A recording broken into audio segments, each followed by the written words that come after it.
All right. So let's see.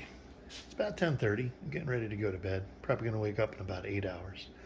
We want to plan on baking for Saturday. We're going to make some pizzas. I like to make the dough about 2 days or more in advance to allow the refrigerator to develop the flavors and those acid development in the sourdough there for a couple of days. So tonight is Wednesday night. So I plan on making dough tomorrow morning, which is Thursday, which will give it at least 48 hours of retardation in the refrigerator when we make the dough. So just like we watched in the other video, feeding and maintaining your culture, we're going to take our sourdough jars out and we're going to give them a feeding, and we're going to get this ready for tomorrow morning, and we're going to make some pizza dough. Okay, we'll come back tomorrow morning. Okay, and we're back. It's approximately just over 8 hours after we fed our starter last night.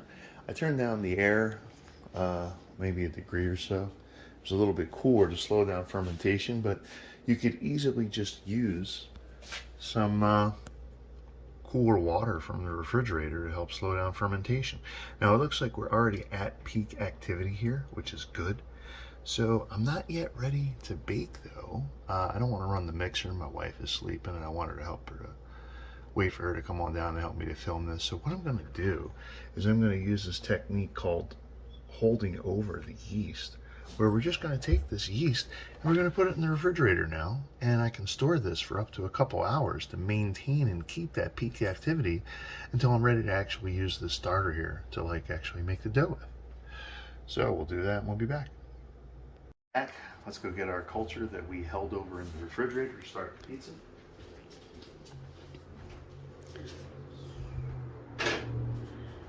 All right, held it over for a short period of time. This is good for up to a couple hours, but let's see, this one's a little bit more active. We'll use this one first. This one off to the side. Culture smells good, has a nice clean alcoholic smell to it.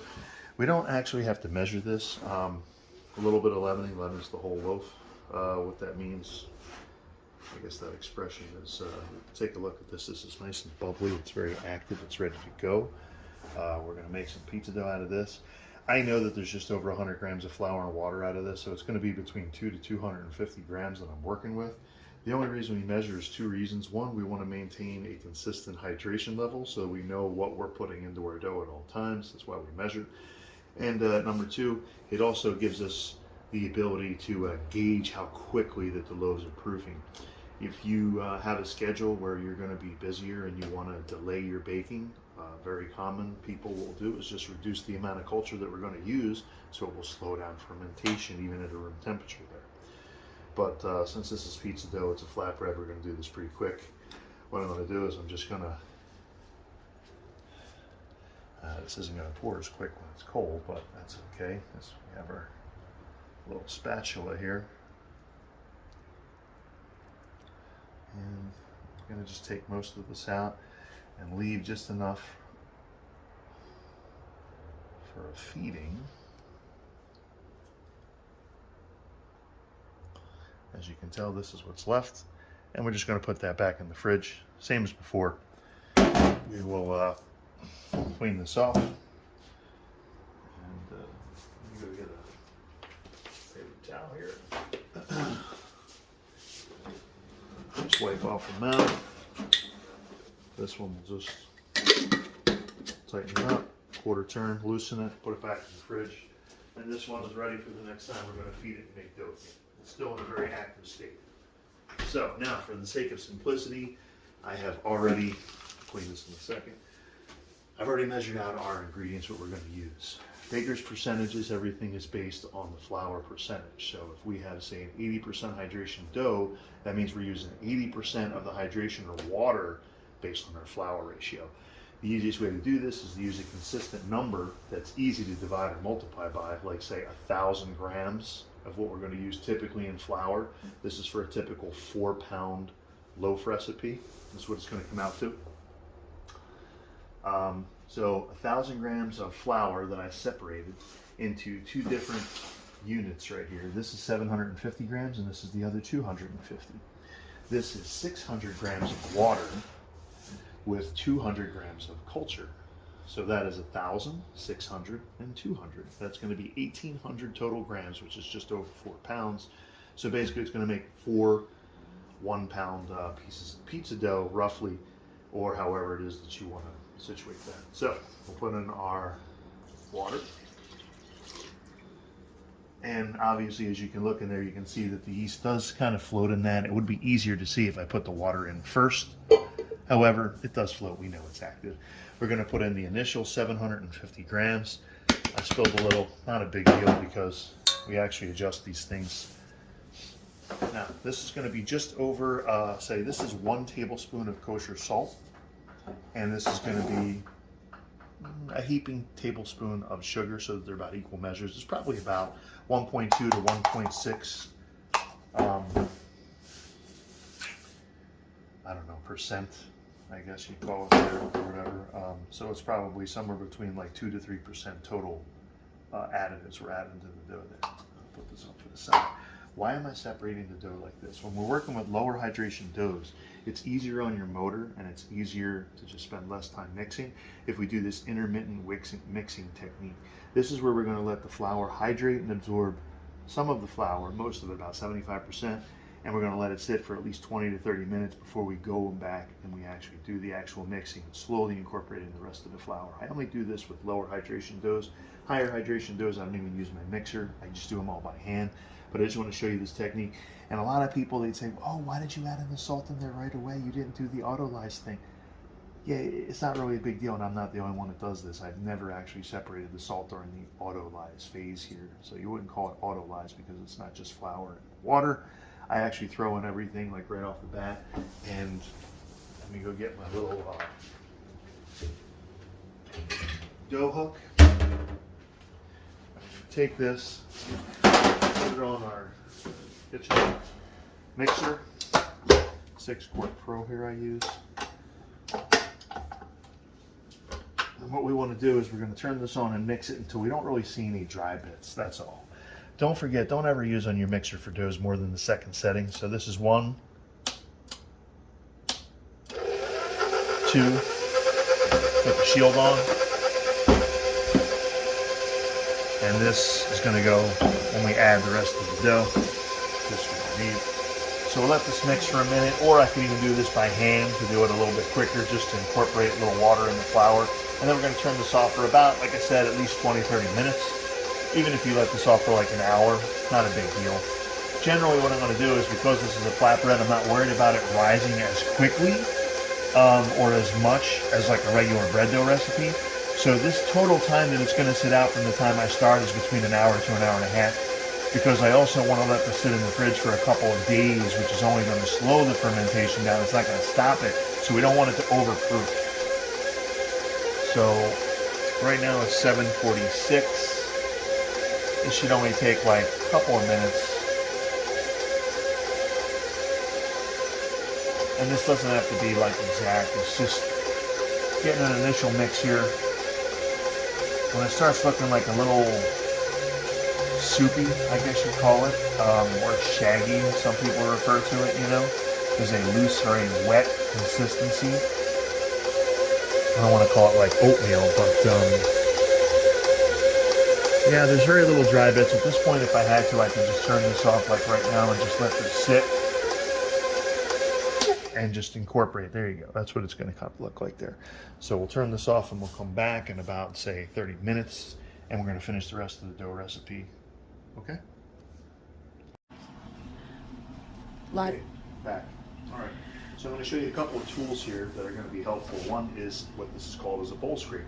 This actually scrapes inside of a bowl. It's plastic and flexible, so it enables you to clean inside your bowls. Anytime that I make a dough, right away we don't want to let that stuff get like dry and hard. I just put it in the sink and I put some water in it. I throw this in there, and a few minutes later I can scrape it out and clean it. This also can be used as a bench scraper to scrape doughs off of your table and also cut pieces with. However, a dedicated bench scraper that's made out of metal is much better for that. Not only does it cut the dough and it scrapes, cleaning off your bench and getting the dough from being stuck to the bench, but also we can use it to maneuver doughs, as well as also part of the final shaping in some bread doughs, which we're going to show you. These are not very expensive. I recommend a couple bucks, maybe 10 or 15 bucks. Get both these tools. Okay, so we have our initial 75% of the flour, 750 grams. That's high gluten pizza flour, by the way, which is what I use in my pizza doughs. And this is the other 250 grams out of a 1,000 gram recipe. Now I took some 2-quart containers and I lightly oiled them with maybe like a tablespoon or less of extra virgin olive oil. And I put this in here just to keep them from sticking to the containers, and we're not really mixing it in the dough, but it's gonna just keep it from sticking. This right here is just an extra like little bucket, which I also oiled. This is what I use for like my pretzels. We're gonna repeat this whole experiment because we said this is pizza pretzel dough. So we're gonna make another batch, which I don't have to bother showing you. We're gonna put it in this bucket, and on Saturday we're gonna make both batch pretzels and pizzas both. And if you have any scraps that are left over, we can just throw them in here at the end of the week. I just bake pretzels with. So typically you're gonna get out of this recipe 4 1-pound pieces of dough, which is gonna make 16-inch thin crust pizza. Sometimes what I like to do though is I'll actually use a little bit extra, like maybe 18 to 19 ounces of dough, or 18.75 ounces, which is about 525 grams, because I'm using sourdough. People really like the flavor of the crust, and also I tend to go a little top heavy on the toppings and the sauce and the cheese. So to do that, you need a little bit thicker crust to be able to support it. And I also find that when I make thinner crust pizzas, people just eat more slices, and it just makes me have to like use the oven more and make more pizzas, because then all they're doing is eat more pizza. So I tend to make thicker, heartier pizzas, and I just make a little bit less. So I'll make 3 of them, 525 grams in the scrap. There's enough for like a half a dough ball. I'll throw it in here, make another batch of dough, mix it all together, and we'll use that for pretzels on Saturday as well. Now, when I am working with this dough, there's what we call a sticky dough and a tacky dough. Sticky is like when you get something like, say, you stick your hand in it and it just sticks and it stays there like a goopy mess. A tacky dough, which is what this is going to finish with, it's going to be able to grab all of the bits of the dried flour, and it's going to come together in a cohesive dough ball that you can pick it up, and it'll have a tactileness that it can grab you, but it'll be able to peel off cleanly. So it's a tacky dough, not a sticky dough. That's the consistency we're looking for. This we started off with 600 grams of water, so that would be 60% hydration, but we used 100 grams of flour and 100 grams of water. That's going to change this to roughly a 63% hydration dough. And I tend to use like an extra tablespoon or two, so I'm going to round this off and make about a 65% total hydration dough, which is perfect for our pizzas and pretzels. And to a point, 60 to 65%, this is relative. You see what you like, and you're going to work with it. This is just starting numbers, okay? So first things first, we're going to start the mixer. This has been sitting there, and it's well hydrated. It's been actually about an hour, so right after we're done doing this, shaping the dough, we can throw it right in the fridge here. This is going to mix for a few minutes, and then gradually we're going to incorporate the rest of the flour over another few minutes. We're going to show you what that looks like.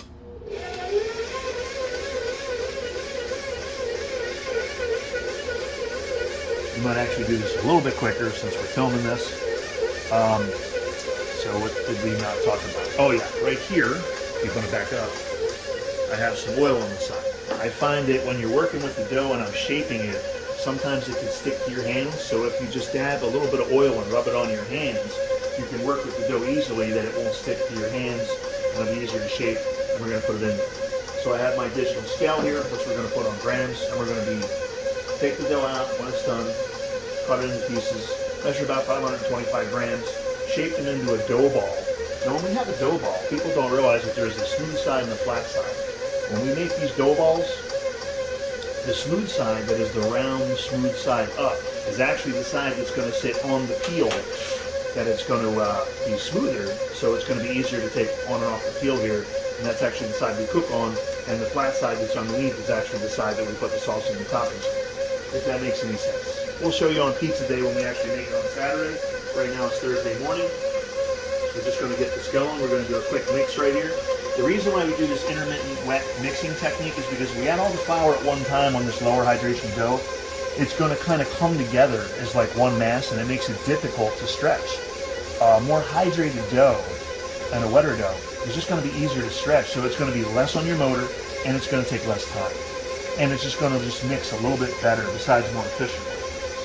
So after we've done this for a couple of minutes, I can gradually just start adding in here a little bit of flour at a time. And the reason why you do a little bit at a time is the flour will kind of spray back up in your face if you do too much at one time. So just, you know, We'll do it maybe in 4 or 5 little sections here. And after you see that it looks like it's being absorbed into the dough and we don't actually see a lot of stuff flying around, we'll just start adding a little bit more. Today I'm going to just try and do this a little bit quicker to save time. All right, now it's already starting to form some kind of thick, goopy, dough-like structure. Add a little bit more, we'll keep going.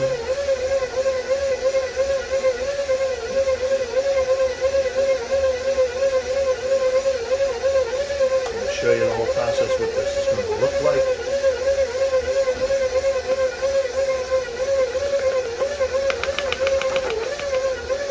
Again, some of your pizza making tools I get right at the automotive store.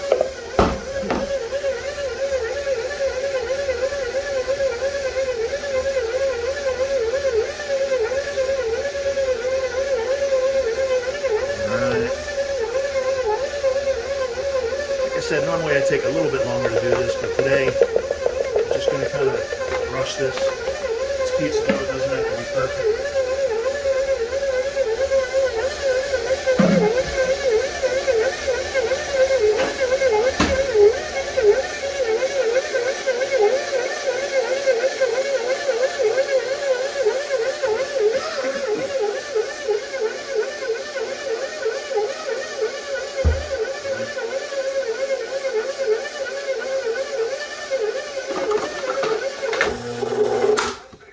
Okay, that was unexpected. I shouldn't have touched that, but that's all right.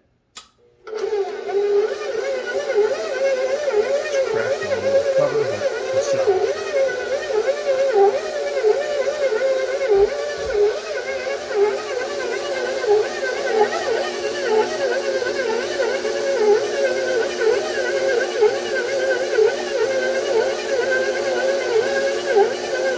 you guys have animals like I do, keep the cover on as a shield there so that they don't accidentally stick their paws in there.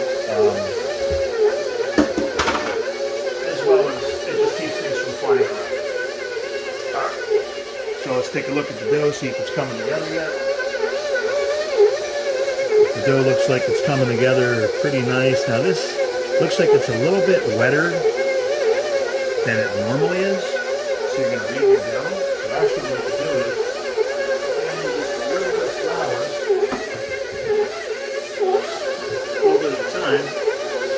just to see if we can get this to come together as like one coherent mass, but no, it looks like that's coming together nice. I don't think we have to add any more water to this, but it should be okay.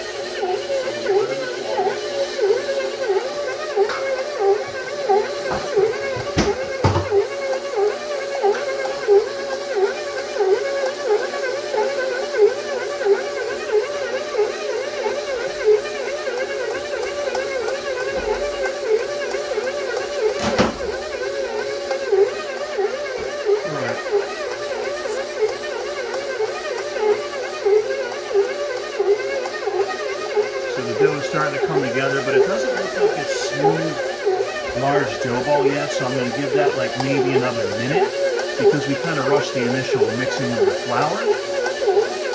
But it is coming together nicely, and you can tell that it's starting to not only form a ball, but grab the bits of dough off of the sides, which is also telling me that it's getting close to being ready and done. And after you start to see the dough ball itself also become a little bit smoother, we know that it's well mixed, it's formed. This is working the gluten in here, stretching process. Yeah, we don't have to add any, extra water.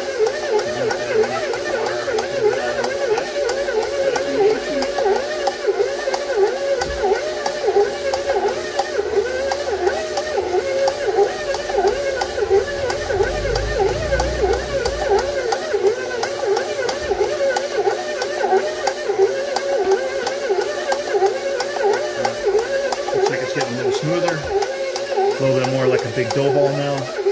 That's good enough.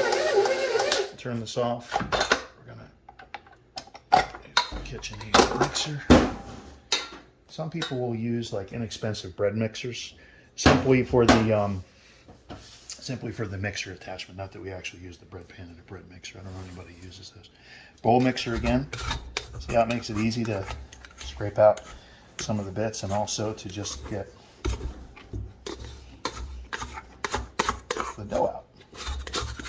You don't have to get all of it out, it doesn't have to be perfect, but now I take this, throw it in the sink, and just hydrate this, and put water in the bowl so that the stuff doesn't get dry and hard, that's all. And in a few minutes I come back and it'll be easy to clean. I'm going to let that dough ball sit there for a minute until I'm ready to work with it. It's going to continue to relax as it sits there, even for up to 15 minutes, but we don't have to wait that long. But if you wanted to, you could, but we don't want it to dry out at the same time, so you can either cover it with a piece of plastic wrap or something, or we're just going to start working with it. Okay, so lift these lids up. It's ready. Turn on our scale. I'm going to go to grams. Start cutting up pieces of the dough. 462, 540. It's a little bit much. Let's go back. About 528, good enough. I do about 5 1/4. Put it off to the side. A little bit too much there, so now that's sticking a little bit. Try and use the other side there that's a little dried. It will 4.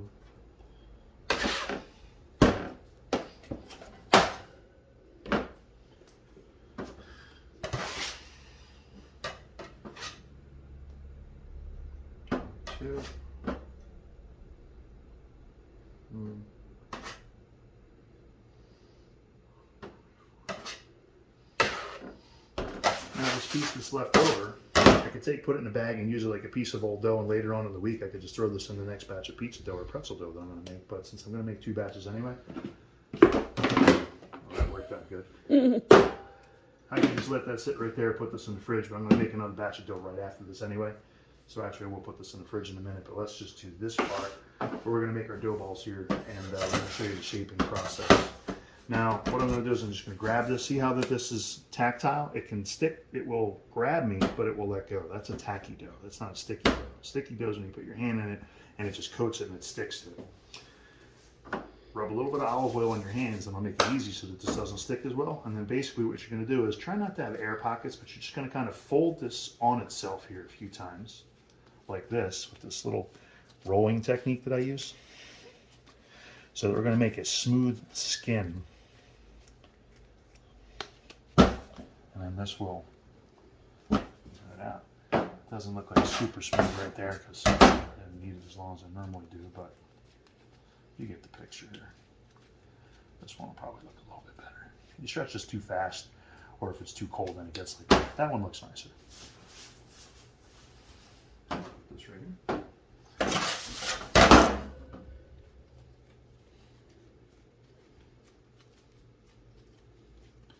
So we're stretching the skin so that it forms a smooth skin and a tighter skin here, which again, this will be the part that's going to sit on the peel when we do pizza day. We'll show you what that looks like, so that that's it. Now at this point it's sat out over an hour, so we can actually just put this right in the fridge like this and let it ferment over a couple days, and we're good to go. And I'm going to do another batch, make some pretzels, so on Saturday we'll make both and we'll show you what that looks like. Okay?